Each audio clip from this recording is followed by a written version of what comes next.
Karan Arjun 2, writer Lavanya Chaudhary, anchor Nitin Dahiya. क्या है दुर्जन का प्लान? रॉय क्या सच में करता है श्रीनीति से प्यार? क्यों देनी पड़ी अर्जुन को अपनी जमीन? हेलो दोस्तों, मैं नितिन आपका स्वागत करता हूं पॉलीग्राड स्टूडियोज में। करण अर्जुन का पहला पार्ट जो कि 1995 में बना था, उसका पूरा जिम्मा था राकेश रोशन पर। और साथ ही आपको ये भी बता दें कि इस पार्ट में भी राकेश रोशन पूरी तरह इन्वॉल्व है। हाल ही में खबर आई थी कि राकेश रोशन से राइट्स लेकर अब आदित्य चोपड़ा इस मूवी को बनाएंगे। लेकिन बात ऐसी है कि राकेश और आदित्य दोनों ही मूवी पर काम करेंगे। वो कहते हैं ना, एक से भले दो। अब दुर्जन इस जमीन को चाहता है और करण अर्जुन के साथ डील फाइनल कर चुका है। तो आखिर अब ये जमीन होगी किसकी, ये बड़ा सवाल है। तो होगा कुछ ऐसा कि दुर्जन एक बार अर्जुन से जाकर मिलेगा तो उसे अपने बताए पैसों में जमीन खरीदने की बोलेगा, लेकिन अर्जुन नहीं मानता है। अब अर्जुन को ब्लैकमेल करने के लिए दुर्जन एक प्लान बनाता है। उस प्लान के हिसाब से दुर्जन का बेटा, जिनका नाम है रॉय, और इस रोल को निभाएंगे अभिषेक निगम। तो रॉय अर्जुन की बहन श्रीनीति से प्यार का नाटक करता है और उसे शादी के लिए तैयार कर लेता है। श्रीनीति अपने भाई अर्जुन से रॉय को मिलवाती है और रॉय उसे भी इम्प्रेस कर देता है। शादी की सारी तैयारियां हो चुकी हैं और अब आखिरी टाइम आता है दुर्जन, जो कहता है कि रॉय मेरा ही बेटा है और अगर तुम अपना अच्छा चाहते हो तो जमीन मेरे नाम करवा दो, वरना ये शादी तोड़ने में 2 मिनट नहीं लगेंगी। इस पर अर्जुन चुप हो जाता है और वो समझ नहीं पाता कि वो अपनी बहन की जिंदगी बचाए या फिर अपने दिए हुए वादे को।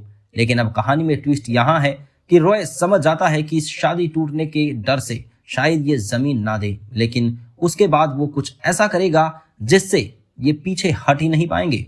तो वो अर्जुन के सामने आकर कहता है कि भैया, मैं आपकी बहन को बहुत खुश रखूंगा, मुझे कोई जमीन नहीं चाहिए, मैं उससे प्यार करता हूं, सौदा नहीं करूंगा। साथ ही वो अपने पापा को इशारा कर देता है कि वो कुछ ना बोले। अब रॉय पर विश्वास करके अर्जुन अपनी बहन की शादी तो कर देता है, लेकिन 2 दिन बाद श्रीनीति घर आती है और रोने लगती है। उसके शरीर पर एक भी निशान नहीं है, बल्कि उसको कुछ अंदरूनी चोट आई है। साथ ही वो बताती है कि रॉय ने अपने एक छोटे भाई के साथ मिलकर उसका रेप किया है।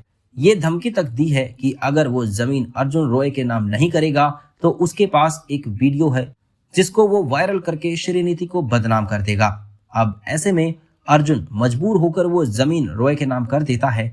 रॉय कहीं ना कहीं श्रीनीति को खोना नहीं चाहता और वो उसे वापस लेने जाता है। श्रीनीति अभी भी रॉय से कहीं ना कहीं प्यार करती है, इसीलिए वो वापस चली जाती है, इस आड़ में कि अब सब अच्छा होगा, क्योंकि जो भी दर्जन को चाहिए था वो उसे मिल गया। उसी शाम करण अर्जुन से मिलने आता है, लेकिन अर्जुन उसे बोल देता है कि वो जमीन का सौदा नहीं कर सकता, जमीन बिक गई है। करण चौंक जाता है और अर्जुन को बहुत सुनाता है। उसकी बातें सुनकर अर्जुन की आंखों में आंसू गिरने लग जाते हैं। तब करण उससे पूछता है कि आखिर ऐसा क्या हुआ जो अर्जुन को रातों रात जमीन बेचनी पड़ी।